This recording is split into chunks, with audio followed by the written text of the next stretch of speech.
Horse riding के benefits क्या हैं बच्चों के लिए भी और बड़ों के लिए भी? हॉर्स राइडिंग के फिज़िकल बेनिफिट्स तो हैं ही हैं, लेकिन उसके मेंटल बेनिफिट्स भी बहुत ज़्यादा अच्छा, हैं। स्पेशली फॉर चिल्ड्रन एक कंपेनियनशिप क्रिएट हो जाती है उनकी एक एनिमल के साथ, और एक अटैचमेंट होती है। They learn leadership because even if a child is small, the child has to learn कि मैंने किस तरह से लीड करना है इस घोड़े को, कि ये घोड़ा मेरी मर्ज़ी से चले, जिस तरह मैं इसको कह रहा हूँ घोड़े ने उस तरह ही करना है। तो it teaches a child leadership skills, और फिर उसके बाद it gives children an activity that they look forward to. अब आजकल स्क्रीन छोड़ के बच्चे ये करें। हाँ जी बिल्कुल, आजकल जिस तरह AI का ज़माना है, कंप्यूटर्स का ज़माना है, तो कोई ना कोई एक्टिविटी, चाहे हॉर्स राइडिंग नहीं, but any children should be involved in any kind of physical activity. सबसे बड़ी चीज़ मुझे जो बेनिफिट लगता है वो ये है कि आप मेंटली फिजिकली एक तो प्रेजेंट रहते हैं, आपको पता होता है कि अच्छा अगर मैं एक सेकंड के लिए भी अनप्रेजेंट हूँ तो आई एम डन, हॉर्स मुझे नहीं छोड़ेगा। नंबर 2 जो मुझे लगता है, आपने कभी भी हॉर्स राइड करने वाला लड़का या लड़की मोटा नहीं देखा होगा, उसका वेट बड़ा, क्योंकि अच्छी खासी जान लगती है आपकी चलाने में घोड़ा, उसे कंट्रोल करने में, चीज़ों को कराने में सारा। तो जो लोग डरते हैं वो अपने डर को कैसे ख़त्म करें?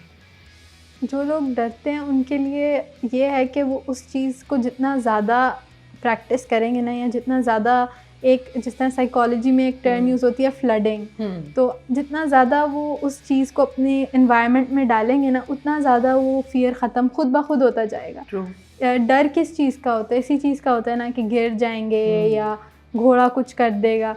तो जब आप, अब जिस तरह मेरी एक कज़न है, उसको अब मैं राइडिंग के लिए लेकर जाती हूँ अपने साथ, तो पहले दिन तो वो बैठ भी नहीं रही थी घोड़े पे, हालांकि उसको खुद शौक था कि साइड के मैंने करनी है, लेकिन उसको फिर समझाया, उसको बताया कि देखो आपने अल्लाह ताला पे आपको यकीन है, आपने सारी अपनी दुआएं पढ़ ली हैं, देन डोंट वरी, ना घोड़ा आपको कुछ कहेगा ना आप घोड़े को कुछ कहोगी। और यहाँ पे सारे ट्रेंड लोग हैं, they know how to handle emergency situations. आप एक बहुत कंट्रोल्ड एनवायरनमेंट में राइडिंग सीख रहे होते हैं, तो इस वजह से वो डर फिर आहिस्ता आहिस्ता आहिस्ता निकल जाता है। लेकिन जैसे मैं अगर कहूँ कि जी अच्छा मैंने हॉर्स राइडिंग करनी है, तो मेरा दिल होगा कि जी मेरे पास अपना घोड़ा हो और मैं उसको अपनी मर्ज़ी से खिलाऊँ पिलाऊँ, ट्रेन करूँ और अपने साथ रखूँ। तो ये तो मेरा ख्याल है वो 5-6 लाख का घोड़ा आता है शायद, या इससे ऊपर ही आता होगा, कम अज़ कम 5-6 लाख।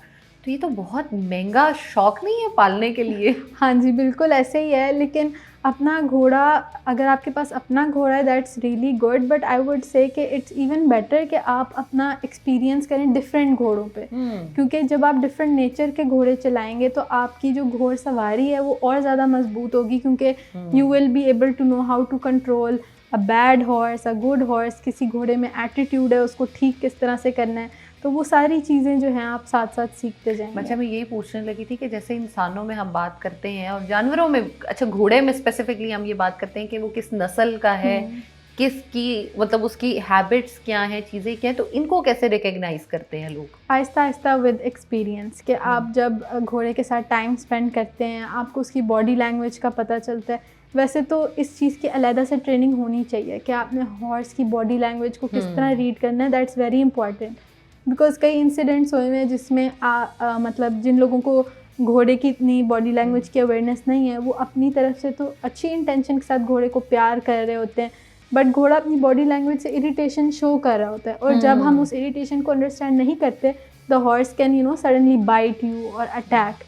तो इसलिए घोड़ा तो अपनी दोनों वो हाथ ही, उसको मैं कहूँगी दोनों हाथ मारता है इस जगह पे, चेस्ट पे, सडन बाइट डेथ भी कर सकते हैं, लेकिन ऑब्वियसली जो ट्रेंड घोड़े हैं वो इस तरह नहीं करेंगे, but still it's very important कि आपको पता हो कि हॉर्स की बॉडी लैंग्वेज क्या आपको कह रही है, या आप उसके जो नॉन वर्बल क्यूज़ हैं उनको किस तरह से अंडरस्टैंड कर सकते हैं। नजिया लास्ट में क्या मैसेज देना चाहेंगी आप फीमेल को जो घर बैठी हुई है या एम्पावर होना चाहती हैं, क्योंकि बेसिक मेरे पॉडकास्ट का एक ही मकसद है, वुमेन एम्पावरमेंट, तो उस पर क्या कहना चाहोगे? मैं कहना चाहूँगी कि females need to explore their talents, their skills.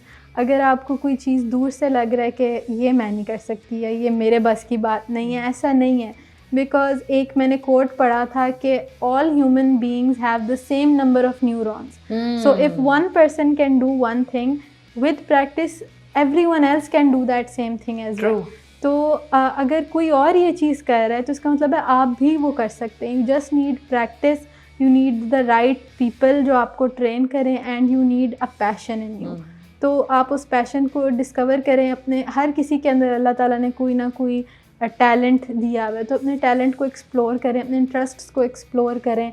और फीमेल्स घर से निकल रही हैं आजकल, तो उस तरह निकल के अपनी टैलेंट को प्रैक्टिस करें। फीमेल ने अपने लिए कितनी मुश्किलात बना ली हैं कि घर पे भी हम काम करें, बाहर जाके भी हम काम करें, तो हमने गड़बड़ सी नहीं कर ली अपने लिए? ऐसे ही है, लेकिन चीज़ें मैनेज हो जाती हैं, बिकॉज अल्लाह ताला ने फ़ीमेल को बनाया ही इसी तरह है कि she is an all rounder. अब मेल्स जो हैं वो एक ही चीज़, उनका फोकस एक ही चीज़ पे होता है, बट मल्टीटास्किंग है वो। As a female we are multitaskers, we are all rounders, हम सब कुछ कर सकते हैं। That's a very good message.